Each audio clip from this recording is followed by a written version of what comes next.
ज्ञान गंगा भक्ति के सभी श्रोताओं के दास अरुण वशिष्ठ का सादर प्रणाम। मानस की इस तीसरी कड़ी में दास अरुण वशिष्ठ आपकी सेवा में गुरु की महिमा पर ही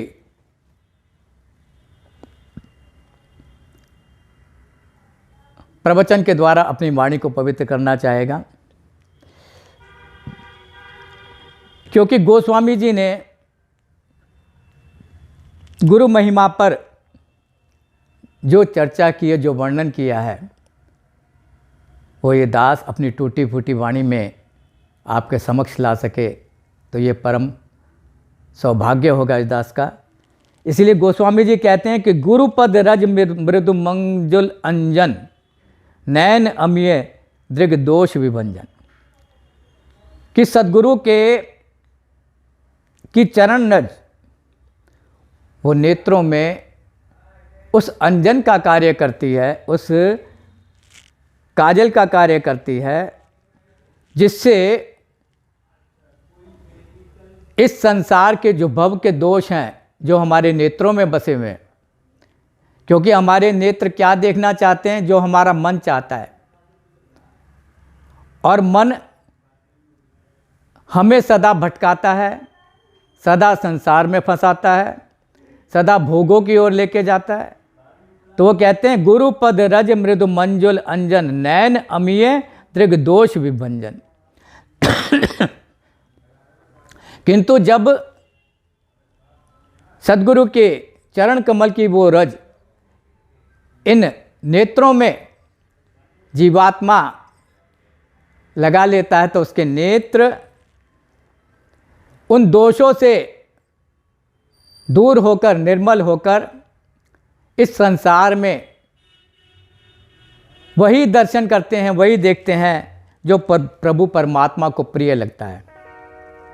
क्योंकि इस संसार में देखने को तो बहुत कुछ है, किंतु जो हमारे लिए हितकारी है, जो हमारे कल्याणकारी है, वही वो भक्त, वो दास देखना चाहता है। और वो सारे जगत को प्रभुमय देखता है। सिया राम मैं सब जग जाने, करहि प्रणाम जोरे जुग पाने। सारे जगत को ईश्वरमय देखना, प्रभुमय देखना, क्योंकि उसकी नेत्र ज्योति वो सुधर के, निर्मल होके, स्वच्छ होके सबको ही प्रभुमय देखती है। उसके मन में किसी के प्रति कोई रिपु भाव, कोई अरिभाव, कोई शत्रु भाव नहीं होता, क्योंकि गुरु ने उसको ये ज्ञान करा दिया कि सब में ही उस परमात्मा की आत्मा है और सब में ही प्रभु के उस रूप का दर्शन तुम करो। इसलिए गोस्वामी जी ने गुरु महिमा पर हम सबका मार्गदर्शन किया। अब प्रश्न उठता है कि गुरु कौन? अब देखिए, इस संसार में कालनेमी जैसे भी गुरु हैं, और रावण ने भी भगवा धारण करके माता जानकी को छला था। तो क्या जो वेशधारी है वो ही गुरु है? नहीं, गुरु कोई भी हो सकता है। गुरु पीतांबरधारी भी हो सकता है, श्वेतांबरधारी भी हो सकता है, नीलांबरधारी भी हो सकता है, गुरु दिगंबर भी हो सकता है। गुरु के बाहरी आवरण पर हम ना जाएं, क्योंकि कबीरदास जी कहते हैं, मोल करो तलवार का पड़ी रहने दो म्यान, जात न पूछो साध की पूछ लीजिए ज्ञान। मोल करो तलवार का पड़ी रहने दो म्यान। तो गुरु के अंदर जो ज्ञान है हमें उसको अनुभूत करना है। और गुरु कौन? देखिए, जिसके समक्ष जाते ही हमारे हृदय के अंदर अभूतपूर्व शांति की अनुभूति हो और हमारे मन में ये भाव जागृत हो, अरे ये वही हैं प्रभु परमात्मा जिनकी खोज में ये दास जन्म जन्मांतर से भटक रहा है, और उनके पास आने के बाद कहीं जाने का मन ना करे, उनके पास आने के बाद हमारा देह आभास भूल जाए, उनके पास जाने के बाद हमें इस संसार की चिंता भूल जाए, उनके पास जाने के बाद हम घर परिवार को भूल जाएं, हम ये भूल जाएं हम कौन हैं, हम ये भूल जाएं कि हम किस पद पर हैं। बस हमें सदैव यही ध्यान रहे, अरे इनका सानिध्य, इनका दर्शन, इनकी निकटता, इनकी परम कृपा और इनका ये लावण्य दर्शन, इनका ये मनोहारी दर्शन, इनका ये दिव्य दर्शन हमें सदैव प्राप्त होता रहे, और वहाँ जाकर संसार की सारी कामनाएं मिट जाएं, सारी इच्छाएं मिट जाएं, और हम मात्र उस प्रभु की प्राप्ति के लिए ही गुरु के चरणों में बैठकर प्रार्थना करें कि हे प्रभु, आपने तो इस संसार में हम जीवात्माओं का हाथ पकड़ा है, किंतु अब लक्ष्य तक भी पहुंचाना आपकी ही जिम्मेदारी है, क्योंकि हम तो पामर जीव हैं, माया के कारण से पुनः भटक सकते हैं, किंतु यदि आप इस दास का, इस बालक का हाथ थाम लेंगे तो ये भवसागर से सहज रूप में पार हो जाएगा।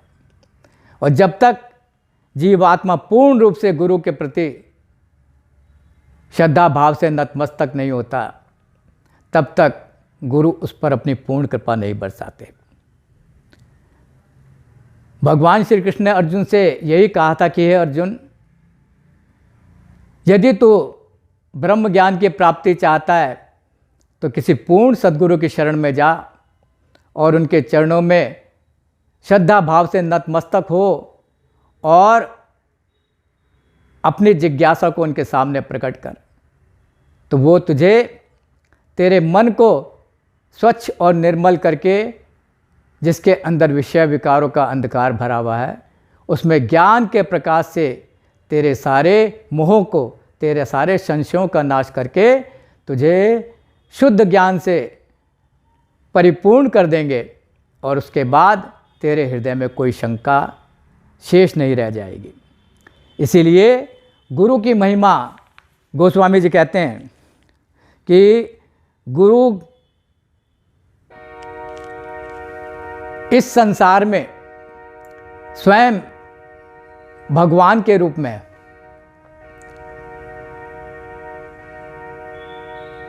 और जिसने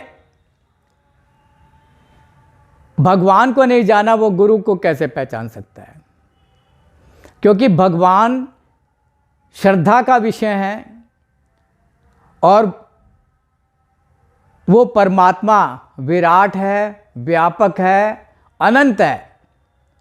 उसका दर्शन करने के लिए ये चर्म चक्षु पर्याप्त नहीं है। भगवान श्री कृष्ण ने अर्जुन को भी दिव्य चक्षु प्रदान किए थे अपने उस विराट स्वरूप का दर्शन कराने के लिए, क्योंकि इन चर्म चक्षुओं से हम भौतिक जगत में वस्तुओं का दर्शन कर सकते हैं, व्यक्ति का दर्शन कर सकते हैं, स्थान का दर्शन कर सकते हैं, किंतु यदि उस व्यापक परम परमात्मा जो इस समय धरा पर गुरु रूप में प्रकट हुआ है उसका दर्शन करना है, तो वैसी ही दिव्य दृष्टि हमारे पास होनी चाहिए। तभी हम उस प्रभु परमात्मा को अपने हृदय में जान सकते, पहचान सकते हैं, उसका दर्शन कर सकते हैं, उसकी अनुभूति कर सकते हैं। और ये तभी हो सकता है, बिन सत्संग विवेक ना होए, राम कृपा बिन सुलभ न सोए, राम कृपा बिन सुलभ न सोई। सत्संगत मुद मंगल मूला, सोई फल सिद्धि सब साधन फूला। बिनु सत्संग विवेक न होई, राम कृपा बिनु सुलभ न सोई। राम कृपा बिनु सुलभ न सोई। देखिए, प्रभु की कृपा के बिना जीव को सत्संग की प्राप्ति नहीं हो सकती। और इसीलिए गोस्वामी जी ने भक्ति के प्रसंग में कहा कि प्रथम भक्ति संतन कर संगा, दूसरी रति मम कथा प्रसंगा। पहली शर्त रखी है गोस्वामी जी ने कि संतों का संग करो, क्योंकि संतों के संग से ही सबसे पहले हमारे मन में प्रभु के प्रति उत्कंठा जागृत होगी, प्रेम जागृत होगा, उनसे हमारा कोई संबंध बनेगा। क्योंकि बिना संबंध के हमारा किसी से प्रेम होता नहीं है, चाहे वो सांसारिक प्रेम ही क्यों ना हो। पिता का पुत्र से, माता का पुत्र से, पति का पत्नी से, पत्नी का पति से, भाई का भाई से, बहन का भाई से, मित्र का मित्र से, गुरु का शिष्य से, ये सारे संबंध आपस में प्रेम के कारण से ही एक दूसरे के साथ जुड़े होते हैं। अगर प्रेम नहीं होता तो संबंध भी टूट जाते हैं। इसीलिए गुरु के साथ, उस प्रभु परमात्मा के साथ कोई ना कोई हमारा नाता होना चाहिए। तभी कहते हैं त्वमेव माता च पिता त्वमेव, त्वमेव बंधु च सखा त्वमेव, त्वमेव विद्या द्रविणं त्वमेव, त्वमेव सर्वं मम देव देव। गुरु को पिता बनाओ, माता बनाओ, या कौशल्या जी माता की भांति पुत्र बनाओ, जो भी संबंध बनाना है, या मीराबाई माता के समान पति बना लो, तो हमारा प्रेम तभी प्रकट हो पाएगा। जैसे सामने गली में कोई बच्चा जा रहा है, हमें उसके विषय में नहीं पता, किंतु कोई हमें आके बता दे कि ये आपकी कानपुर वाली मौसी के जो पुत्र हैं, ये उनका बेटा है, ये यहाँ दिल्ली भ्रमण करने आए हैं, तो हम उस बच्चे को बुला के उससे पूछेंगे कि बेटा तुम उनके पुत्र हो, और वो बताएंगे हमें, तो हमारे अंदर प्रेम की भावना जागृत होगी, वात्सल्य उमड़ आएगा। हम उसे चॉकलेट, टॉफ़ी या मिठाई, जो भी कुछ जिससे हमारा वो प्रसन्न हो सके बालक, हम वो प्रयास करेंगे। उसी तरह से जब तक संबंध स्थापित नहीं होता, तब तक हम उस प्रभु परमात्मा से प्रेम नहीं कर सकते। और जिस दिन संबंध स्थापित हो जाता है, जैसे एक पुत्र का पिता से और पिता का पुत्र से, उसके बाद दोनों में एक प्रगाढ़ संबंध स्थापित हो जाता है। लेकिन कब होगा ये? जब संतों की संगत में जाएंगे। संतन के संग लाग रे, तेरी बिगड़ी बनेगी। संतन के संग लाग रे, तेरी बिगड़ी बनेगी। अच्छी बनेगी तेरी किस्मत बनेगी, अच्छी बनेगी तेरी किस्मत बनेगी। होए तेरो बड़ भाग रे, तेरी अच्छी बनेगी। संतन के संग लाग रे, तेरी अच्छी बनेगी। कागा से तो है हंस करेंगे, कागा से तो है हंस करेंगे। मिट जाए उर के दाग रे, तेरी अच्छी बनेगी। संतन के संग लाग रे, तेरी अच्छी बनेगी।